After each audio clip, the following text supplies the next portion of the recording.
Puji syukur telah kita panjatkan kehadiran Allah Subhanahu wa Ta'ala, karena atas izin dan rahmat-Nya lah kita dapat berkumpul di tempat yang penuh barokah ini. Sholawat serta salam tak lupa kita haturkan kepada junjungan kita Nabi besar Muhammad Sallallahu Alaihi Wasallam, yang mana beliau yang telah membawa syafaat kepada kita semuanya, dan semoga akan sampai kepada kita. Amin ya rabbal alamin. Assalamualaikum warahmatullahi wabarakatuh. Sebelum memulai terkait kegiatan hari ini, mari kita berdoa baca surat Al-Fatihah. Ila hadratil Mustafa Muhammad sallallahu alaihi wasallam. Lahul Fatihah.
Ini kurikulum di penilaian seperti apa? Nah, mungkin kita fokus selama beberapa jam. Sini, Ustazah Daria, apa kurikulum itu ya? Kurikulum adalah oleh sekolah untuk menyusun kegiatan yang akan dilakukan oleh sekolah, baik dari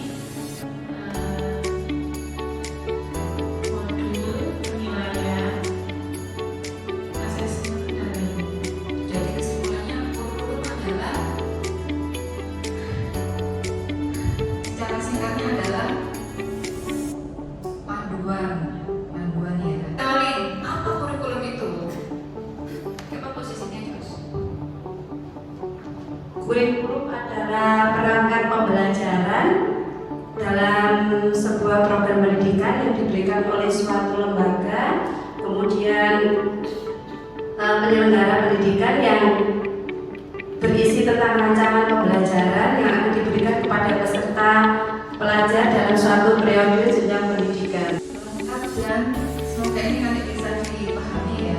Amin. Jadi Ustazah di sini, kenapa kita sekarang ini memakai kurikulum Merdeka? Kita perlu pahami bersama bahwa kurikulum ini dipikirkan secara matang oleh pemerintah, khususnya oleh Kemendikbudristek bagi kebijakan pendidikan di Indonesia. Kenapa?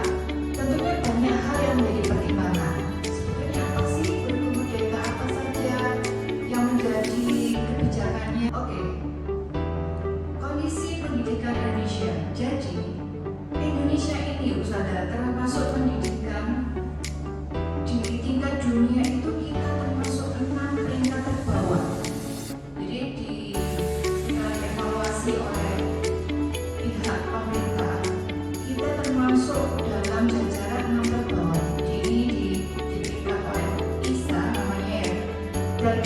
kebetulan anak saya sendiri itu juga merasakan. Jadi ketika masuk di perguruan tinggi luar negeri, pertama kali ketika orang mendengar anaknya masuk luar negeri biayanya pasti besar sekali.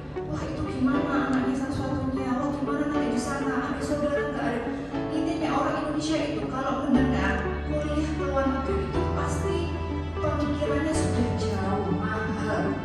Dan begitu kita ini orang Indonesia makan nggak makan asal kumpul. Kita sekarang ini belajar dari kurikulum 13 menjadi kurikulum merdeka. Salah satunya adalah Komisi Pendidikan Indonesia yang saat ini sangat kritis, dan inilah momentum bagi Indonesia untuk nantinya 10 tahun ke depan atau 20 tahun ke depan menuju Indonesia Emas 2045. Dan yang kedua adalah kebutuhan perkembangan zaman. Nah, kenapa sih kok kurikulum itu tiap tahun berubah, setiap tahun diperbarui? Mungkin ada yang bisa menjelaskan kenapa kok kurikulum itu seringkali banyak dilakukan perubahan? Ada yang bisa menjawab? Sekarang gantian nih, Ustazah Rahma. Ini berubah setiap tahunnya atau mungkin berubah setiap tahun yang berapa tahun sekali?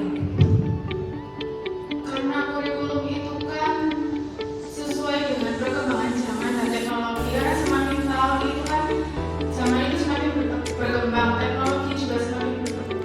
Jadi kurikulum harus menyesuaikan dengan kebutuhan pada zaman itu.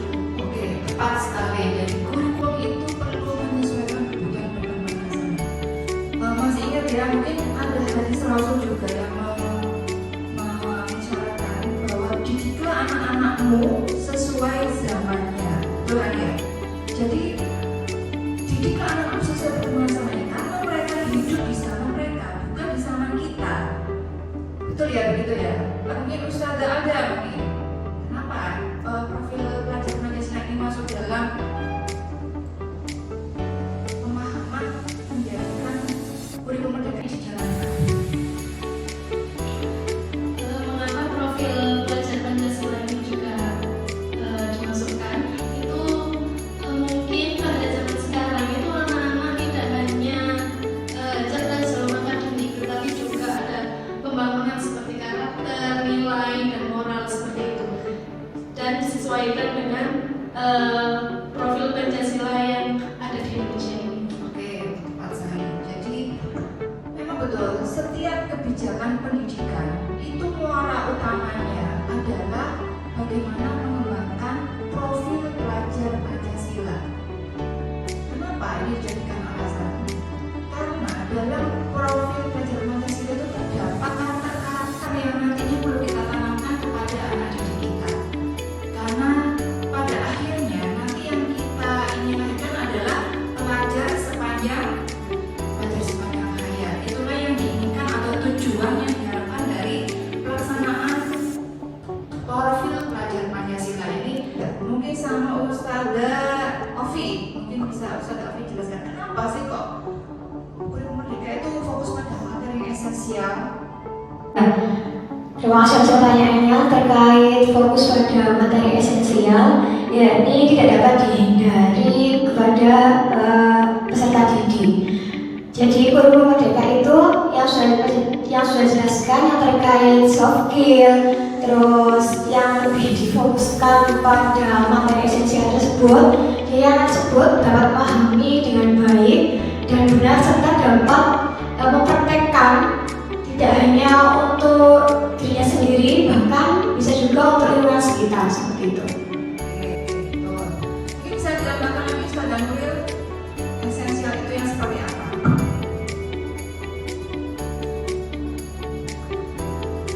Ya, materi yang dipelajarkan yang lebih mendalam terkait literasi atau pendidikan soft skill-nya itu diberikan secara mendalam agar anak-anak pada zaman sekarang itu lebih memiliki karakter dan soft skill yang lebih baik.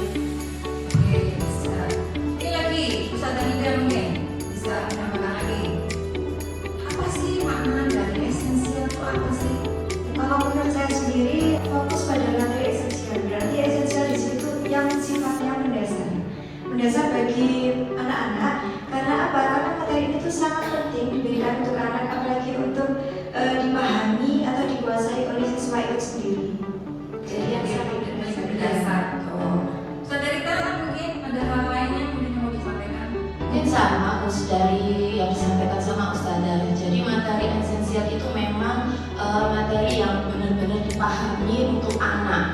Jadi itu adalah pelajaran yang sangat penting bagi anak. Yang paling penting yaitu dipahami dulu.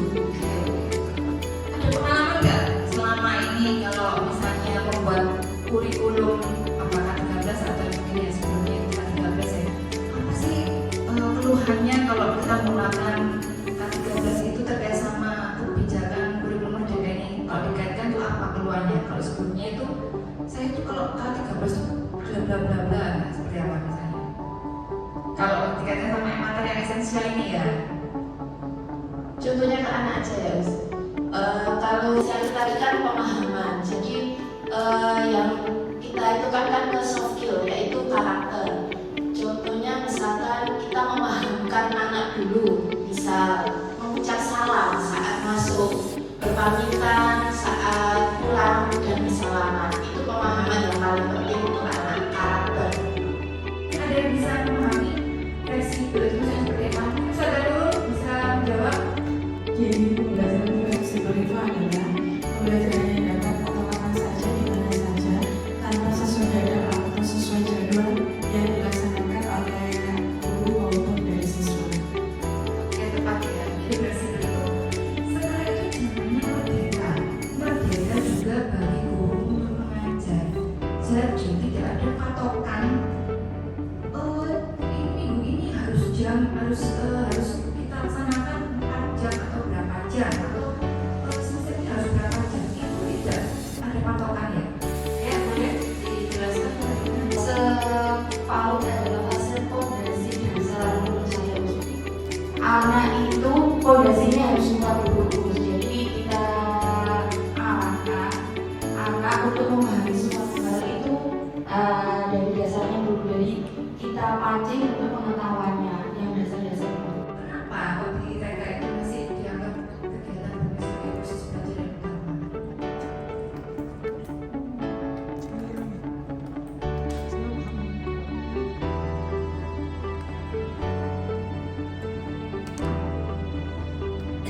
Belajar biasanya kan menggunakan sistem sambil bermain, Ustaz.